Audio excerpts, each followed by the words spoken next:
حفظت فرجہا، اپنی عفت اور پاک دامنی کی حفاظت. وہ کیسے؟ عورت کو اللہ نے حسن و جمال دیا ہے، یہ حسن و جمال اللہ نے عورت کو شوہر کے لیے دیا ہے یا اپنے محارم مردوں کے لیے جو ہوس کی نگاہ ڈال ہی نہیں سکتے، یا عورتوں کے لیے. بھئی آپ زینت اختیار کریں عورت کے سامنے، اس سے پوچھیں میں کیسی لگ رہی ہوں، خواتین بتائیں بھئی آپ بہت اچھی لگ رہی ہیں یا آپ نہیں لگ رہی، یہ جائز ہے، اس میں کوئی گناہ نہیں ہے. اسی طرح اپنے شوہر کے لیے زینت اختیار کرنا وہ تو بہرحال عبادت ہے. والد اور بھائی کے سامنے آنا، ان سے پردہ فرض نہیں ہے، زینت ان کے سامنے بھی ظاہر کر سکتی ہیں. نامحرم مرد کے سامنے زینت ظاہر نہیں کر سکتی. یہ مطلب ہے اپنی عفت اور اپنی عزت کی حفاظت. اپنی عزتوں کا جنازہ نکال کے فخر کرنا یہ یورپ کا کلچر ہے. اپنے بدن کی نمائش کر کے، دنیا کے سامنے اپنے بدن کی نمائش کر کے اس پہ فخر کرنا یہ یورپ کا کلچر ہے، یہ حیوانگی ہے، درندگی ہے. نبی صلی اللہ علیہ وسلم نے فرمایا نا کہ قرب قیامت میں، حدیث کا جو مفہوم بتا رہا ہوں، کہ ہر چیز الٹی ہونا شروع ہو جائے گی.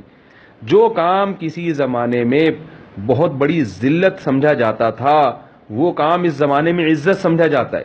ناچنے والی عورتیں، گانے والی عورتیں، جسم فروش کرنے والی عورتیں، نامحرم مردوں کے ساتھ گھومنے پھرنے والی عورتیں، کسی زمانے میں ان عورتوں کا معاشرے کا سب سے بدترین فرد سمجھا جاتا تھا.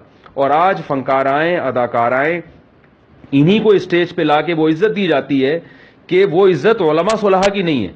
تو یہ اس عزت سے ہرگز متاثر نہ ہو. بے پردہ خواتین کی جو عزت ہے معاشرے میں، بے شرم اور بے حیا خواتین کی جو عزت ہے معاشرے میں، خدا کی قسم وہ عزت عارضی ہے، وہ عزت وقتی ہے. یہ والی عزت بہت بڑی ذلت کا پیش خیمہ ہے. یہ وہ عزت نہیں ہے جس پہ ہم فخر کریں. مجھے ایک صاحب نے مجھے کہا کہ بھائی یہ فنکاروں کی اتنی عزت ہے حضرت، میں بڑا حیران ہوتا ہوں، یہ جو بڑے بڑے گلوکار اداکار آتے ہیں، تو اگر یہ اتنے جو ہے نا وہ اللہ کی نظر میں گرے ہوئے ہوتے تو ان کو دنیا میں اتنی عزت کیوں ملتی؟ میں نے کہا بھائی دنیا کی عزت پہ اگر آپ جا رہے ہو تو ان کی لاشوں کو جلتا ہوا دیکھ لو. جب یہ مرتے ہیں، ہندو زیادہ تر اداکار ہیں نا جو ہمارے یہاں مشہور ہیں، اور یہ ہندو ایکٹریس اور ایکٹریسز جو ہیں ہمارے یہاں زیادہ مشہور ہیں.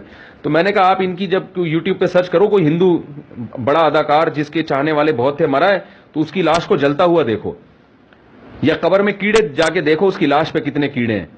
تو یہ دنیا ہے، فنا ہونے والی ہے. ہمیں ان کا حال نظر آتا ہے. ان کے فیوچر کی طرف جھانک کے دیکھو تو پتہ چلے گا کہ یہ کیا ہے. ان کے بڑھاپے کو دیکھو، کوئی عزت دینے کے لیے تیار نہیں ہوتا. کچھ دن پہلے ایک صاحب نے مجھے بتایا، میرا تو چونکہ ہر قسم کے لوگوں سے واسطہ ہوتا ہے نا، اس میں بعض دفعہ فنکاروں کے فون بھی آ جاتے ہیں، اداکاروں کے فون بھی آ جاتے ہیں، ہر قسم کا طبقہ ہے جو علماء سے رابطہ کرتا ہے. تو میں پھر ایسے لوگوں سے معلومات لیتا ہوں.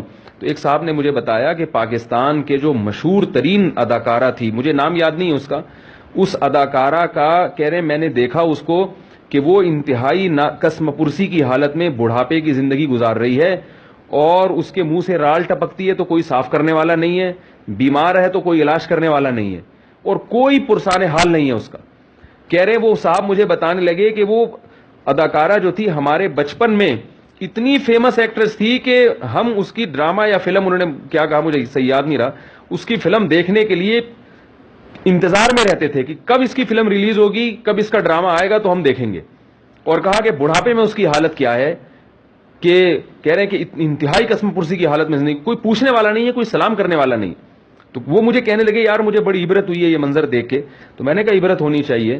ان کی جوانی تھی جس کی وجہ سے لوگ ان پہ عاشق تھے اور ان کی باتیں سنا کرتے تھے. آج یہ حسن و جمال چلا گیا تو اب کوئی سلام کرنے والا نہیں ہے. تو بالکل صحیح ہوا، لوگ جس چیز پہ مرتے تھے جب وہ چیز ختم ہو گئی تو اب کیا لفٹ کرائیں گے لوگ ان کو. اس کی مثال ایسے ہے نا، میں ایک واقعہ لطیفہ سناتا ہوں، بڑا سبق آموز ہے. کہ ایک حکیم صاحب تھے، وہ جو تھے نا وہ غریب تھے تو کوئی ان کو سلام نہیں کرتا تھا، ان کے پاس پیسہ ہی نہیں تھا، جہاں سے گزرتے لوگ منہ پھیر لیتے.